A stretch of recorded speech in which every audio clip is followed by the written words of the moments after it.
Hey everyone, welcome back to Voices of Calm. Hello everyone, Adam Barr here, and welcome back to our scene-by-scene presentation of William Shakespeare's A Midsummer Night's Dream. We begin with Act 3, Scene 1, and this, if you know anything about Shakespeare, is supposed to be where the climax of the play begins. But this is a comedy, so there's a lot of Elizabethan goofiness ahead. And I don't want to give too much away, so I'll just say things by way of 2 lines of advice. Don't be an ass unless you have no choice. And if you happen to be a fairy queen, be careful what you look at when you awake from a nap, unless you have no choice. Let us begin. But before we do, I need to introduce our international cast. Andrea Emmes in San Jose, California is our narrator and will play Moth. Daniel Passer, also in California, is Nick Bottom. Travis Baldree in Spokane, Washington will play Peter Quince. Sara Sheckells, north of Boston, will play Tom Snout. Steve Campbell in Calgary, Alberta will play Robin Starveling. Johnny Heller in New York City is our Puck. Bobby Hewitt in Houston is Francis Flute. Joanna Perrin, also in New York, is Titania. Jesse Vilinsky, also in California, is Peaseblossom. Pearl Hewitt, also in Houston, Mustardseed. And Sara Bacaller in Melbourne, Australia, is Cobweb. Now, let us begin. Thanks, Adam. And before we do, we'd like to thank PlayShakespeare.com for curating these incredible scripts for us. Now, Midsummer's Night's Dream, Act 3, Scene 1. In the woods. Enter the clowns. Quince, Snug. Bottom, Flute, Snout, and Starveling. Titania still sleeps. Are we all met? Pat. And here's a marvelous convenient place for our rehearsal. This green plot shall be our stage, this hawthorn brake our tiring house, and we will do it in action as we will do it before the Duke. Peter Quince. What sayest thou, bully bottom? There are things in this comedy of Pyramus and Thisbe that will never please. First, Pyramus must draw a sword to kill himself, which the ladies cannot abide. How answer you that? Fire lacking a parlosphere. I believe we must leave the killing out when all is done. Not a whit. I have a device to make all well. Write me a prologue, and let the prologue seem to say we will do no harm with our swords, and that Pyramus is not killed indeed. And for the more better assurance, tell them that I, Pyramus, am not Pyramus, but Bottom the Weaver. This will put them out of their fear. Well, we will have such a prologue, and it shall be written in 8 and 6. No, make it 2 more. Let it be written in 8 and 8. Will not the ladies be afeard of the lion? I fear it, I promise you. Masters, you ought to consider with yourselves to bring in, God shield us, a lion among ladies is a most dreadful thing.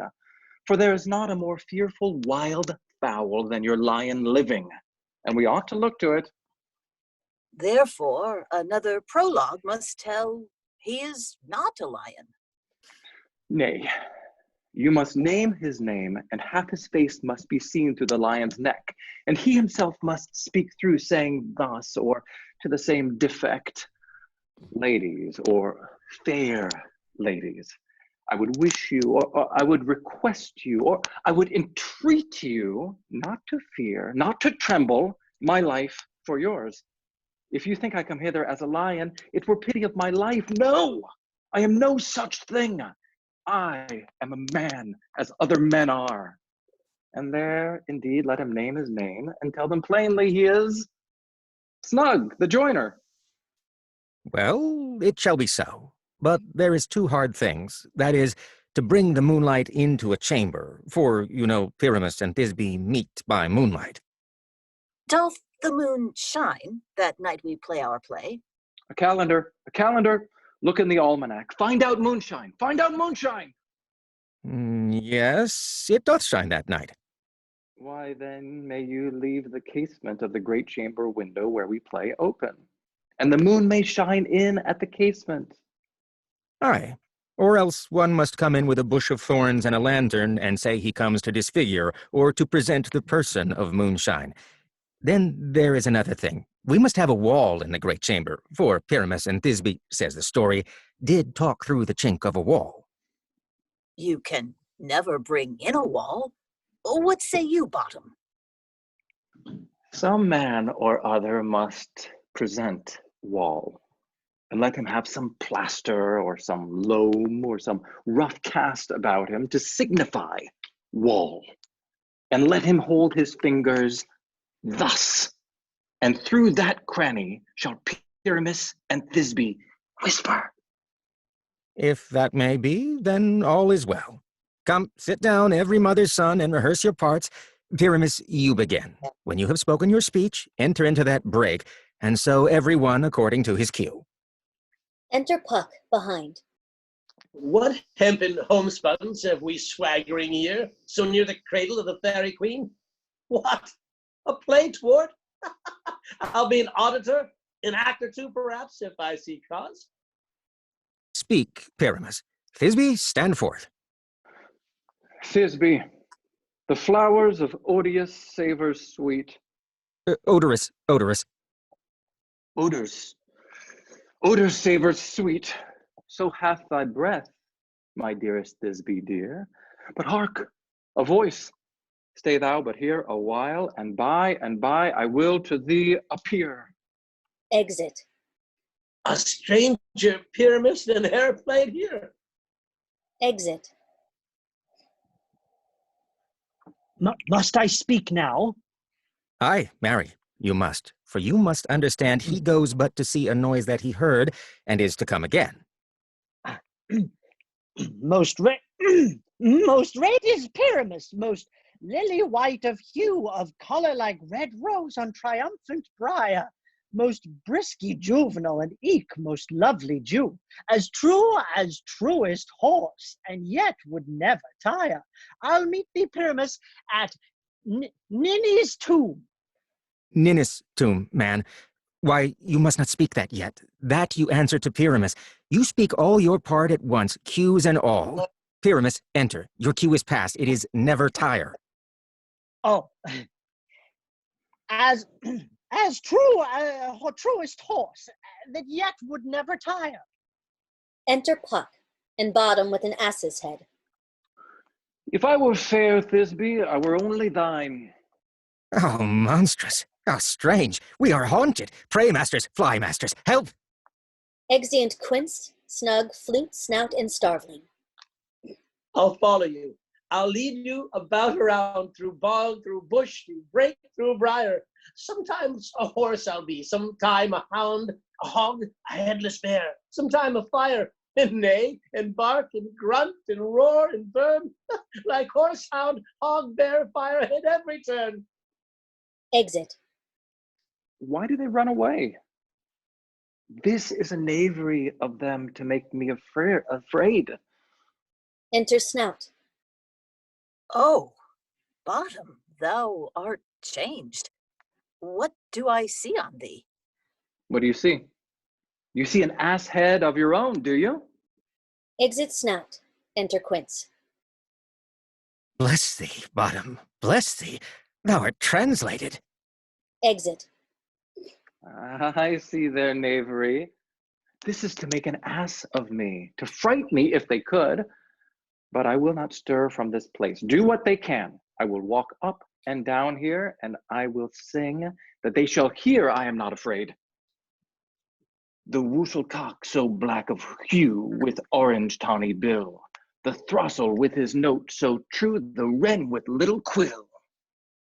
What angel wakes me from my flowery bed?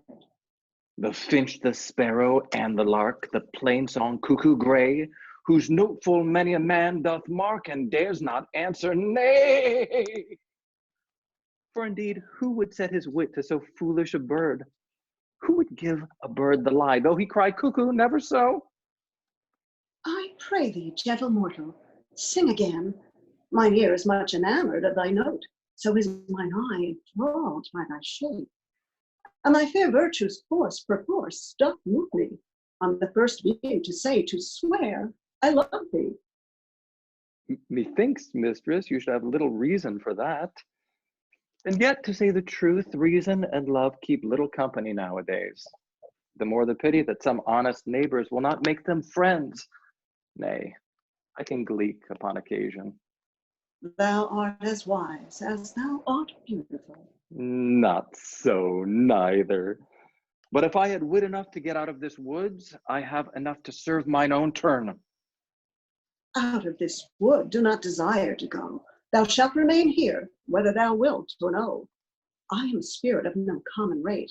The summer still doth tend upon my state, and I do love thee. Therefore, go with me. I'll give thee fairies to attend on thee, and they shall fetch thee jewels from the deep, and sing while thou on pressed flowers dost sleep. And I will purge thy mortal grossness so, that thou shalt like an airy spirit go. Peaseblossom, Cobweb, Moth, and Mustardseed.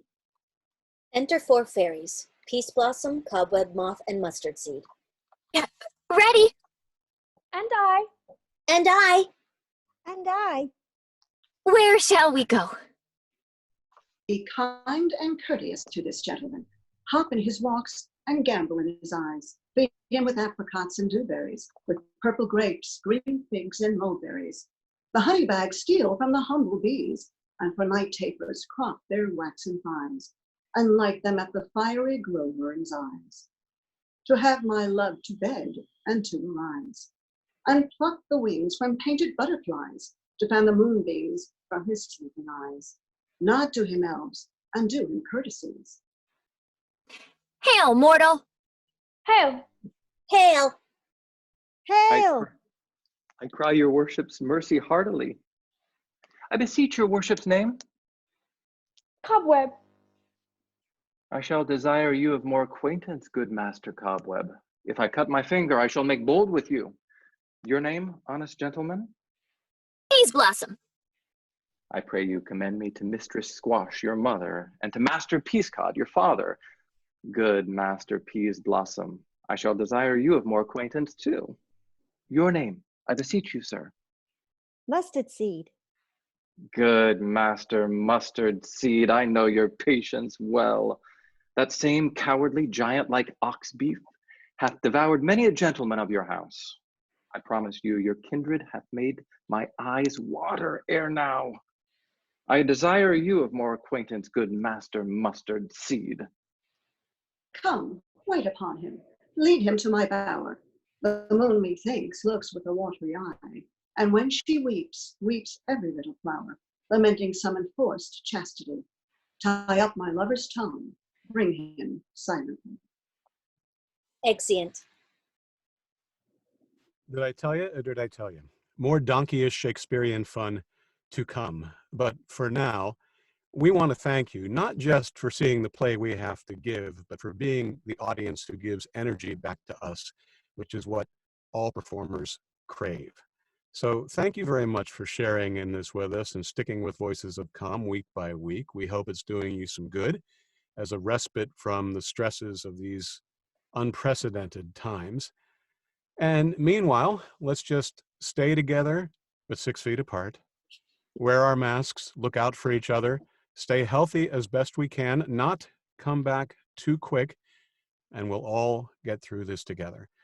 And so on behalf of our international cast, we thank you all.